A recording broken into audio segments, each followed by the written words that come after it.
Bismillahirrahmanirrahim. Assalamualaikum warahmatullahi wabarakatuh. Inilah peristiwa peralihan kiblat umat Islam di bulan Sya'ban. Sayyid Muhammad dalam kitab Mazafi Sya'ban menjelaskan pada bulan Sya'ban terjadi beberapa peristiwa penting.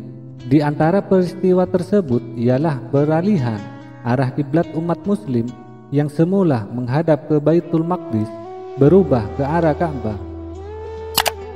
Apa sebab kiblat diganti? Mari kita simak penjelasan Al-Razi dalam tafsir Al-Kabir atau yang dikenal dengan Mafati Al-Ghaib. Nabi Muhammad sallallahu alaihi wasallam berpandangan bahwa Baitul Maqdis merupakan kiblat orang-orang Yahudi.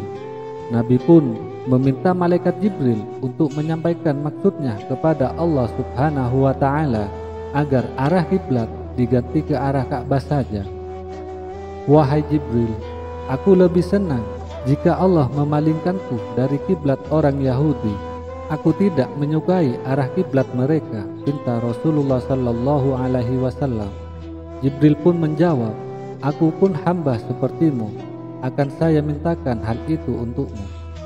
Sembari menunggu hasil negosiasi Jibril, Rasulullah sallallahu alaihi wasallam mengadahkan wajahnya ke arah langit, menanti Jibril membawa jawaban setelah menemui Rabb-nya.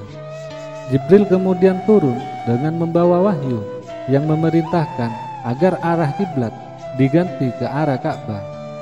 Permintaan Nabi Muhammad sallallahu alaihi wasallam dikabulkan. Wahyu itu adalah ayat berikut, sungguh kami atau sering melihat mukamu mengadah ke langit, maka sungguh kami akan memalingkan kamu ke kiblat yang kamu sukai. Palingkanlah mukamu ke arah Masjidil Haram dan di mana saja kamu berada.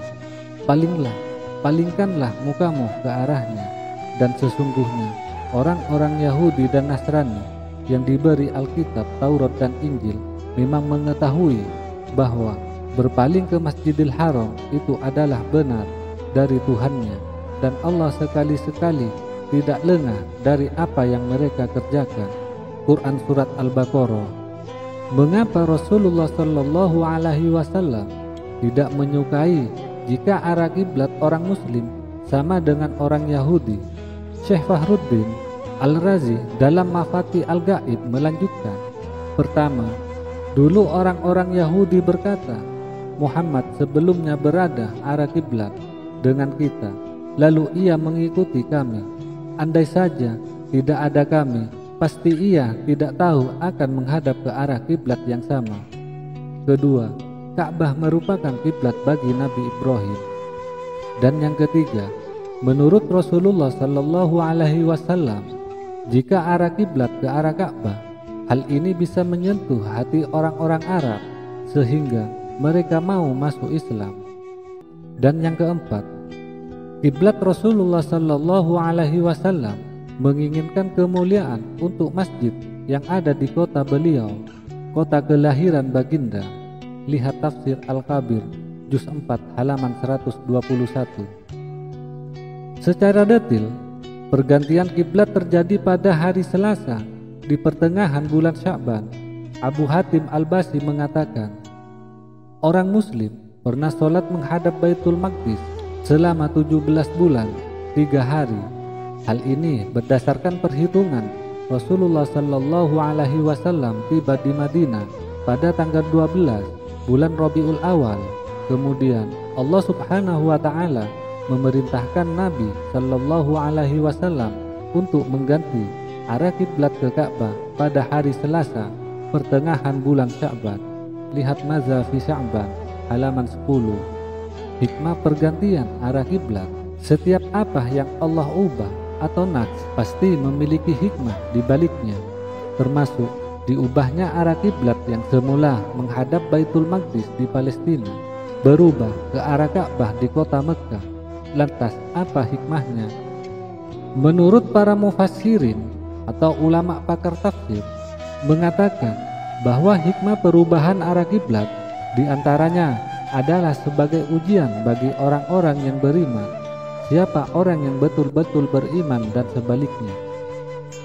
Bagi mereka yang betul-betul beriman, instruksi ini langsung mereka patuhi tanpa komentar ataupun kritikan. Tapi bagi mereka yang imannya masih lemah, akan meragukan dan mengira Nabi Shallallahu Alaihi Wasallam tidak konsisten dengan pendiriannya, mereka juga sedikit keberatan begitu kiblat diubah.